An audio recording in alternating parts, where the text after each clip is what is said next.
The world has always feared one moment more than any other. Not the launch of a missile, not the flash of a nuclear explosion, but the silence. The silence that follows when a leader disappears and the machines designed for the end of the world are left listening, waiting, calculating. For decades, Vladimir Putin has stood at the center of Russia's power, its politics, its military, its nuclear command. To many outside Russia, he is seen as the final gatekeeper, the man whose hand hovers over the button. And so the question echoes again and again in moments of global tension. If Putin were gone, would the world end? To answer that, we must enter the most secretive, misunderstood and chilling system ever built. A system known in the West by a single name, Dead Hand. The Cold War was not just a battle of ideologies, it was a contest of fears.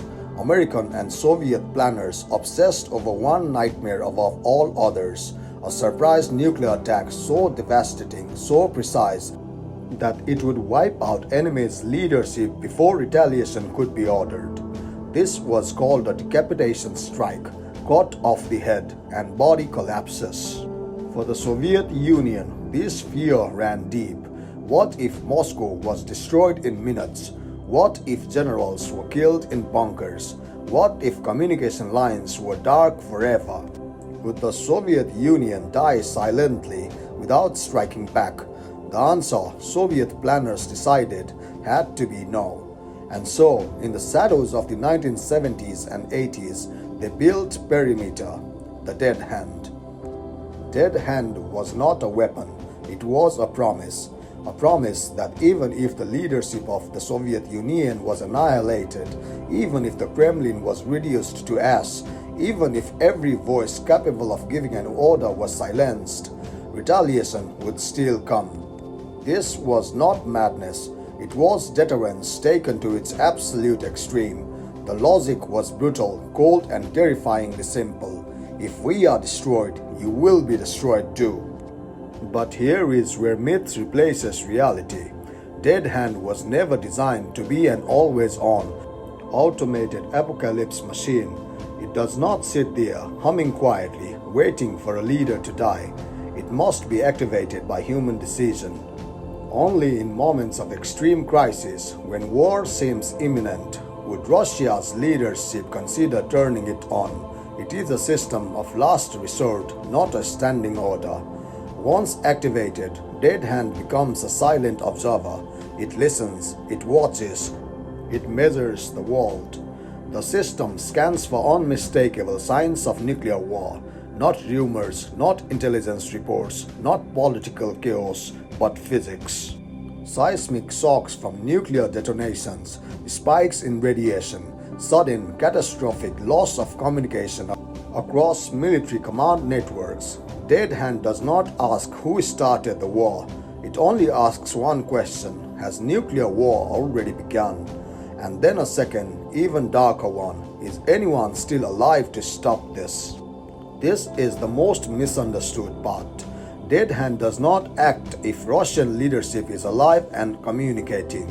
If generals respond, if commands post answers, if the chain of command still exists, the system remains silent. Only if Russia is clearly under nuclear attack and leadership cannot be reached does Dead Hand move forward. At that point, the system does not launch missiles directly at cities. Instead, it launches command missiles, missiles whose only job is to fly over Russian territory, broadcasting coded launch orders to surviving nuclear forces, silos, submarines, mobile launchers. It is the final voice of a dead command structure, a message sent from a nation that believes it has already been killed. So where does Putin fit into this? He does not. Dead Hand is not tied to Putin's heartbeat. It is not activated by assassination. It is not triggered by political collapse.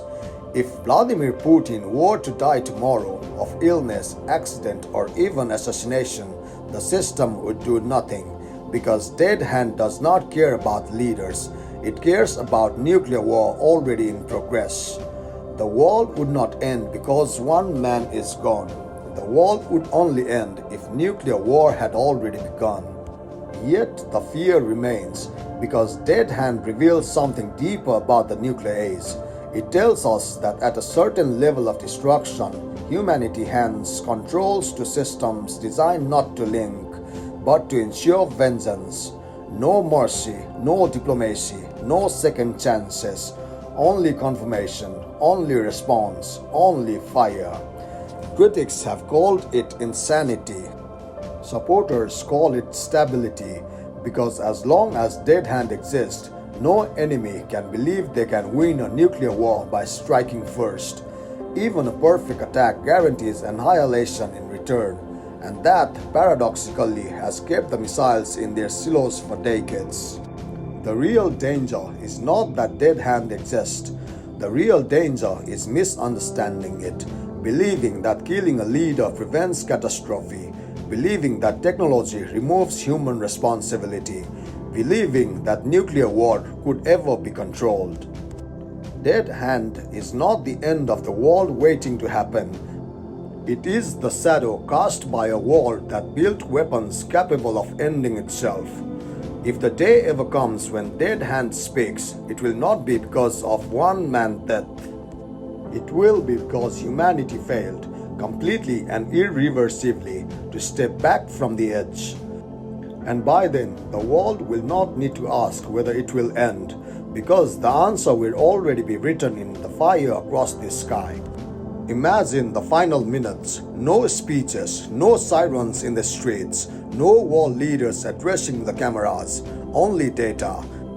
Deep underground, sensors register tremors that should not exist, radiation blooms where there should be none, communication lines, once alive with human voices, go silent one by one. The system does not panic, it does not feel fear, it does not ask why. It only checks its conditions. Is the nation under nuclear attack? Yes. Is leadership responding? No. And in the moment, the world is no longer guided by judgment, only by certainty. Command missiles rise into the sky, not in rage, not in hatred, but in obedience. Flying messengers carrying the last decision of a country that believes it has already died. There is no turning back now, not because anyone chose destruction, but because every choice has already been exhausted. This is the true horror of the nuclear age. Not madmen, not villains, not even war, but systems built to act when humans are gone. Dead Hand does not end the world. It waits for proof that the world has already chosen to end itself.